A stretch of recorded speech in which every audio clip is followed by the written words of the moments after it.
Hi, this is Derek here, doing a review for the website horrornerds.com. That is www.horrornerds.com. And the review I have today is about a movie that came out in 2012 called The Cabin in the Woods. What is this movie about? Well, it might be better to start off with who made the film, and then you'll automatically have an idea of what the movie is about if you know anything at all about movies. So, written by two people, Drew Goddard and more notably Joss Whedon.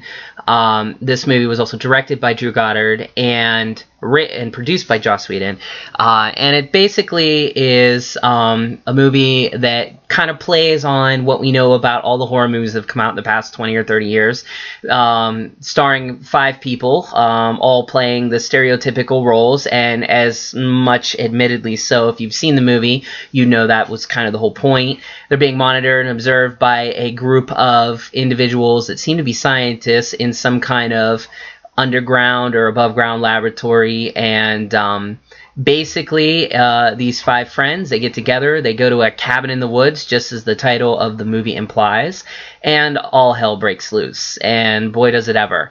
But that isn't the whole story. If it was, then you could just write this off as another cheesy American horror film that misses the point of what it means to be horrified entirely. But that's not to be so, because when you have somebody like Joss Whedon at the helm, you know, a guy who has made Angel, Buffy the Vampire Slayer, and overall has a pretty good idea of how to write, I would say, capable dialogue between characters and good development of those same characters, you're going to have something special in what you're seeing always. It's almost a guarantee. That's why anything Joss does, I'm a personal fan, I have to go see.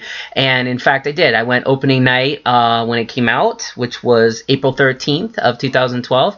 Went to the midnight showing actually, and enjoyed it rather thoroughly. It was one of the better movies I've seen of last year. In fact, it's in my top 5, simply because it was innovative. There's a heck of a twist at the end, one that I don't necessarily want to give away in this review, because quite simply put, if you really want to know, just get online and look it up. But the reality is, this movie works on several different levels, all which I can talk about without necessarily going into what happens at the end. First of all, the characters, as stereotypical as they are, because of Joss Whedon's wonderful way of writing characters, and I'm sure Drew also had something to do with it, they all interact in a way that, make fun of making fun of making fun of things. In other words, there's that, I know what's up sort of mentality to what they're saying, that they almost can feel and sense they're in a cheesy horror film, or the setup of such anyways. In fact, there's one instance where they go to get gas, and the guy they run into is very much your typical old guy at a gas station that's real creepy and, quotes weird, almost biblical verses, basically everything that you've seen in other horror movies in the past, but they know it. The characters all make fun of it, and they do it in a way that you actually kind of get it. And at times it is a little overzealous in what they're attempting to do with the dialogue, but nevertheless, I give them credit for trying to be very self-conscious of the dialogue. And that self-consciousness goes a long way, I think, with people that watch movies today, for the simple fact that, it's nice to know that the writers know that they're going to have to produce something that is going to be on par with everything that's been out for the past 30 years. And they do that for the most part.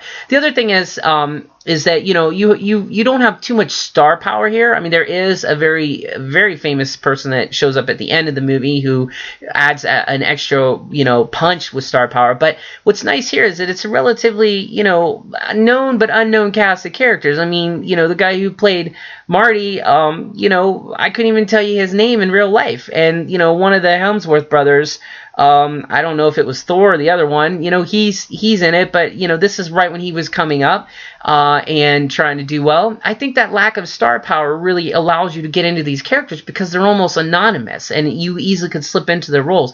If it was somebody like, let's say, Tom Cruise playing the main character, you're going to have a set of Tom Cruise rules and dialogues and mannerisms, and it becomes a Tom Cruise film instead of a film that's supposed to be about 5 kids in a stereotypical setting of a horror film, and then the twist which is absolutely amazing. The last part that I'll just talk about briefly is that the movie works because there's plenty of gore, plenty of violence, plenty of, abuse that occurs that almost makes fun of the whole idea of like torture porn, and the satire that goes on in this movie is almost endless to that degree. The question is, does this movie strike a good balance between satire and horror? I would say it leans more on the satire end, but the very last few minutes, it definitely leans towards the horror end. And the idea of it, it's almost plausible on some level. I mean, if you are willing to believe that there's things such as the afterlife, then this movie can be very much relevant to your idea of what it means to be scared. So that's my review for The Cabin in the Woods. Hopefully it's not too abstract. I definitely give it an A for effort. And of course, anything from Josh usually is an A. And if you haven't seen it, it's been out for a while, go grab it. It should be at your local movie place. And again, this was a review for HorrorNerds.com. Hopefully you'll see many more from me. And I wish you all well. Thank you.